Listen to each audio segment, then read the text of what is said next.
The Moonbeam's Hug. Chapter 1. The Moonbeam's journey begins. High above the world, where the sky stretched like a velvet blanket studded with tiny silver stars, the moon watched over the sleeping earth. Her face was round and glowing, casting a soft, milky light over rooftops, treetops, and quiet streets. But tonight, something special stirred in her heart. A tiny moonbeam, no bigger than a ribbon of mist, quivered at the edge of the moon's glow. She was the youngest and most curious of all the moonbeams, always peering down at the world below, wondering about the children tucked into their beds. "What if they're afraid of the dark?" she whispered to herself. "What if they need someone to tell them good night?" The other moonbeams shimmered around her, busy weaving dreams or painting the edges of clouds with silver, but this little moonbeam, let's call her Luna, couldn't shake the feeling that she was meant for something more. A bold decision.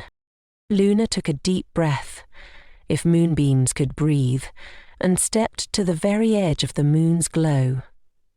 Below her, the world was a patchwork of shadow and light, houses with glowing windows, streets hushed under the night, and the distant murmur of a lullaby floating from an open window. "I'm going down," she announced. The other moonbeams gasped. "But you've never left the moon before," one said. "What if you get lost?" another worried. Luna trembled, but then she thought of the children, little ones who might be waiting, just waiting for a bit of comfort in the dark. "I have to try," she said. And with that she leapt. The descent. Falling from the moon wasn't like falling from a tree. It was slow, gentle, like floating on a breeze. Luna stretched herself thin, becoming a wisp of light, slipping past stars and drifting clouds. The wind carried her, whispering secrets of the night as she spiraled downward. "Look for the windows," the wind murmured. "The ones with the softest sighs, the ones where little hearts beat just a little too fast." Luna nodded, or at least she would have if she had a head, and let herself glide toward a row of houses. One window in particular caught her eye, a small half-open pane with a nightlight flickering inside. The first child, quiet as a shadow, Luna slipped through the gap in the window. Inside, the room was dim but cozy, with stuffed animals piled on a tiny bed and a little boy Liam curled under his blanket, his eyes wide open. "I don't like the dark," Liam whispered to no one. Luna's heart, if moonbeams had hearts, squeezed. This was why she had come. She floated closer, her glow brightening just enough to cast a silvery pool of light on Liam's bedsheet. Then, softly, so softly, she began to hum.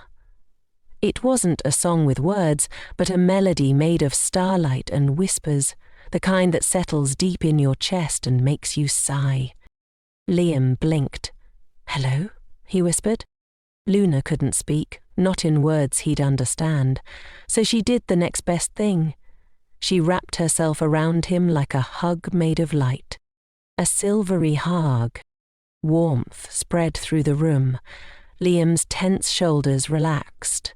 The shadows in the corners didn't seem so scary anymore.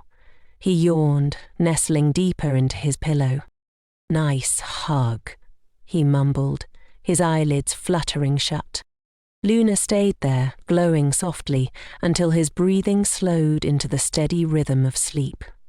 Then, ever so gently, she untangled herself and drifted back toward the window. A promise to continue. As she hovered in the night air, Luna looked back at Liam, now peaceful in his bed. A quiet joy bubbled inside her. She had done it. She had brought comfort where it was needed. But the night was long, and there were more windows to visit, more children waiting for a moonbeam's hug. With a determined shimmer, Luma set off into the darkness, ready for her next adventure. End of Chapter 1. Chapter 2. The Second Window, A Restless Dream. The night air was cool and still as Luna drifted away from Liam's window, her glow a little brighter now, warmed by the joy of her first success. Below her, rooftops slumbered under the moonlight, and the world seemed to hum with quiet secrets. She stretched herself thin, riding a gentle breeze toward the next house. A little cottage with a blue door and a window where the curtains fluttered like sleepy sighs. Inside, a girl named Sophia was anything but asleep, a mind full of adventures.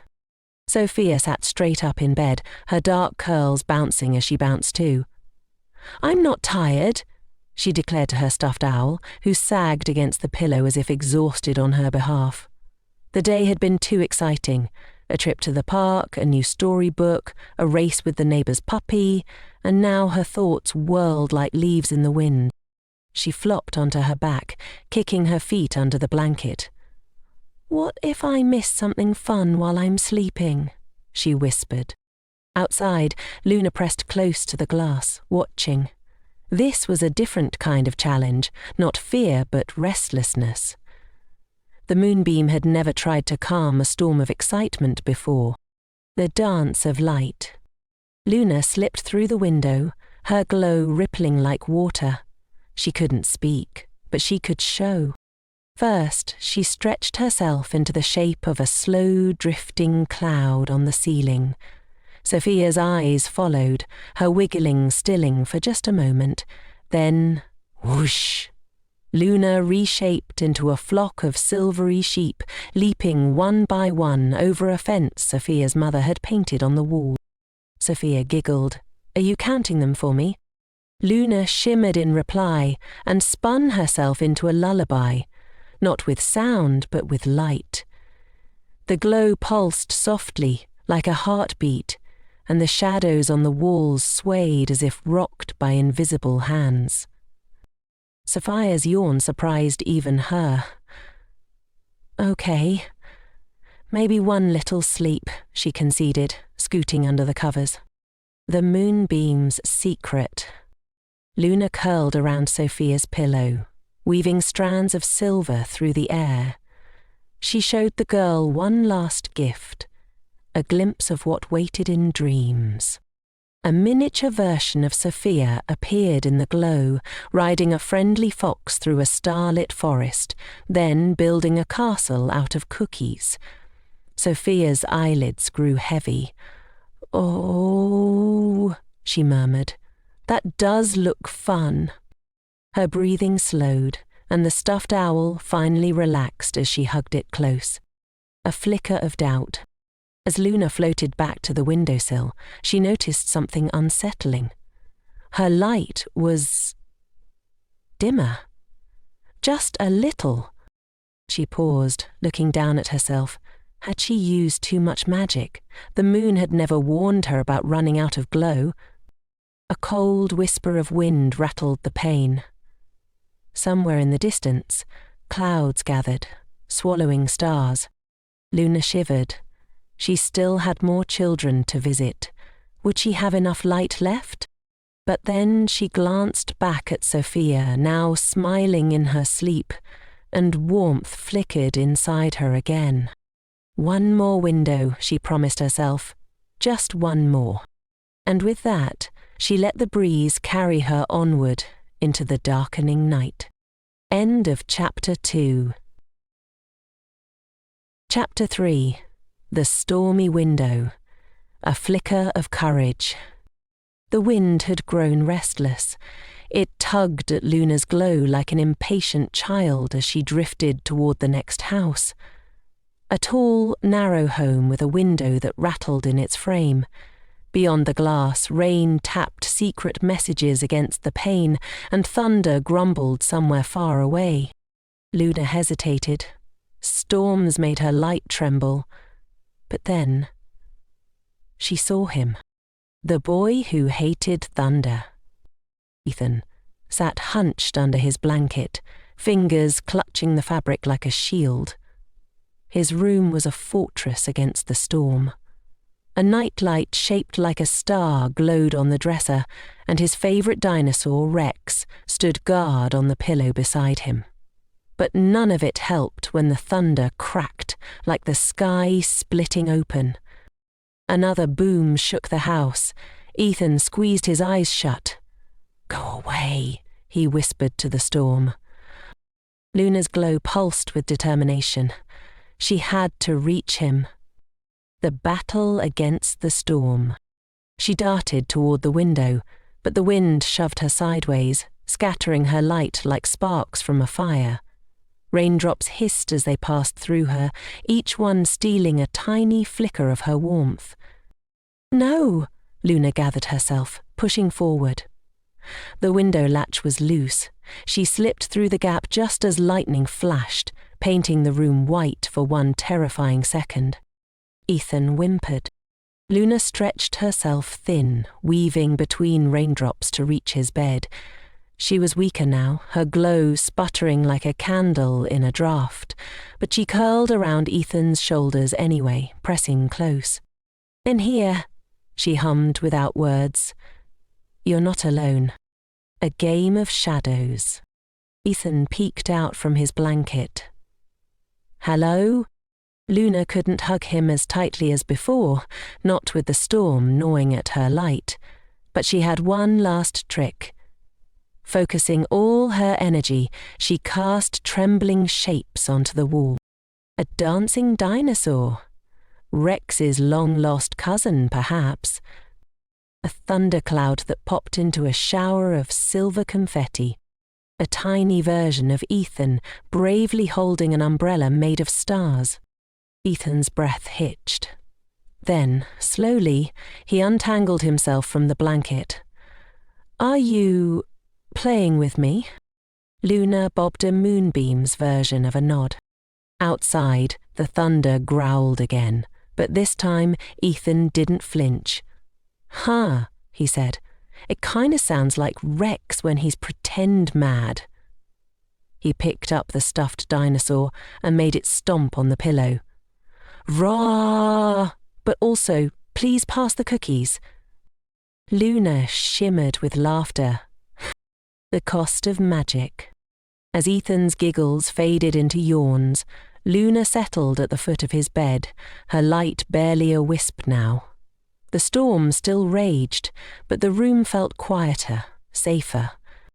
Ethan snuggled under the covers, Rex tucked under his arm. "G'night, storm," he mumbled, eyes closing. "G'night, weird little light." Luna wanted to stay, to make sure the shadows didn't creep back, but her glow was fading fast. She'd given too much. With one last pulse of warmth, she slipped out the window, back into the pounding rain. The wind tore at her, and for the first time Luna felt scared. Could she even make it back to the moon? A desperate choice. The sky was black now, the storm swallowing the stars. Luna's light flickered, a dying ember. But then, a new window, one she hadn't planned to visit. A baby's cry floated through the rain, tiny and insistent. Luna froze. One more child. Her glow was almost gone. But the cry came again, and Luna knew. She couldn't stop now. End of Chapter 3. Chapter 4. The Final Window. A Light in the Dark. The storm raged on, howling through the trees as Luna fought against the wind. Her glow was barely a flicker now, a fragile wisp of silver in the endless dark. The baby's cries pulled her forward, a sound so small and yet louder than the thunder. She had to reach them. The cradle in the storm. Luna slipped through the last window, her light so faint it barely touched the walls. Inside, the nursery was warm but restless. A mobile of stars spun lazily above a wooden cradle, and a tiny baby, Noah, kicked their feet, face scrunched in protest. Noah's parents had just left the room, exhausted after hours of rocking and shushing. The storm had startled the baby awake again, and now they were alone, their cries sharp as broken glass. Luna trembled. She wasn't sure she had enough light left to help. The last of her glow. She drifted toward the cradle, her glow flickering like a candle in the wind. Noah's cries softened for just a second, had they seen her. But then another crack of thunder split the sky, and the baby wailed again. Luna had no strength left for games or shapes, no lullabies, no dancing lights. All she had was her last bit of warmth. She curled herself over the cradle, draping her fading light over Noah like a blanket. "Sheezy?" she hummed, though no sound came out. "You're not alone." For a heartbeat, nothing changed. Then, Noah's tiny fingers reached up, grasping at the air where Luna shimmered. Their cries hiccuped into quiet.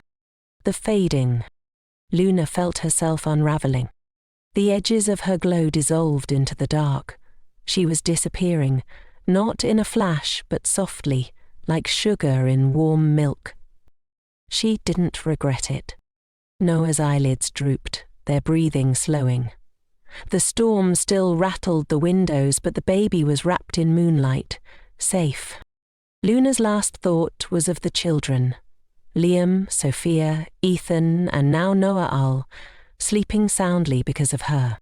Then, like a sigh, her light went out. The moon's tears. High above the world, the moon felt it the moment Luna faded. A single silvery tear slipped from her face. A falling star, streaking through the night. It landed where Luna had been, right beside Noah's cradle. And where it touched the ground, something miraculous happened. The gift. Luna wasn't gone. She was scattered, not vanished, but woven into the night itself. In Liam's room, the shadows stayed gentle at the edges of his bed. Sophia's dreams glowed brighter than before. Ethan's dinosaur wreck seemed to smile in the dim light. And Noah slept deeply, their tiny fingers still clutching at the air where Luna had been. The moon watched, her heart full. Luna had given everything, but the night wasn't done with her yet. End of Chapter 4. Chapter 5. The Moon's Gift. A Light Reborn. The night held its breath. High above the world, the moon gazed down at the sleeping children. Liam curled under his blanket, Sophia smiling in her dreams, Ethan hugging his dinosaur tight, and little Noah finally peaceful in their cradle. The storm had passed, leaving behind a sky washed clean and sparkling with stars. But the moon's heart ached. Luna was gone. The gathering of light. The moon closed her eyes and whispered to the night, "Bring her back to me." At first nothing happened. Then, a shimmer, a flicker, a pulse of silver in the darkness. From Liam's window, a wisp of light peeled away. Not a shadow, but a tiny glow, the lingering warmth of Luna's first hug. It floated upward, joining 1,000 other specks of light rising from the world below. Sophia's dreamy sigh woven with stardust. Ethan's brave laugh, still tangled in his blankets. Noah's tiny, contented breath, soft as a moth's wing. All the love Luna had given was returning to her. The rebirth. The lights swirled together above the treetops, spinning like a slow silver tornado. The moon reached down with beams of milky light, gathering the pieces close. And then, like a soap bubble bursting in reverse, the shimmering cloud collapsed into a single, radiant shape. Luna blinked. She was whole again, but she was different. Her glow was brighter now, deeper, as if woven through with the children's dreams. When she moved, tiny stars scattered behind her like breadcrumbs. "Welcome home," the moon murmured. Luna spun in a dizzy circle. I did. The moon laughed, a sound like wind chimes. "Oh, little one, love like yours never truly fades. It only changes shape. The first of many." Luna drifted to the moon's edge, peering down at the world. The children still slept, but now their windows glowed faintly, not from night lights or street lamps, but from the traces of Luna's light, lingering like a promise. "Will they remember me?" she asked. The moon's smile was gentle. "Not in words. But tomorrow night, when they look up at the sky, their hearts will feel warmer, and when they sleep, their dreams will be sweeter." Luna glowed with happiness. Then she noticed something, other moonbeams, the youngest and most curious, clustering around her. "Teach us," one begged. "Show us how to hug the children." Luna's light flared bright. The journey begins anew. That night, under the moon's watchful gaze, Luna led a dozen new moonbeams down to the world. They slipped through windows and whispered lullabies, each in their own way. One curled into a boy's palm like a fire. Another painted rabbits on a girl's ceiling. A third simply hovered by a crib, humming a tune only babies could hear. And Luna? She visited Liam again, just for a moment, brushing his hair with her glow. He sighed in his sleep and hugged his pillow tighter. "Good night," she whispered. Then she soared back to the moon, where 100 more moonbeams waited, eager for their turn. The night stretched on, full of silvery hugs and quiet magic. And somewhere below, a sleepy child smiled, still wrapped in the moonbeam's love. End of chapter 5. The end.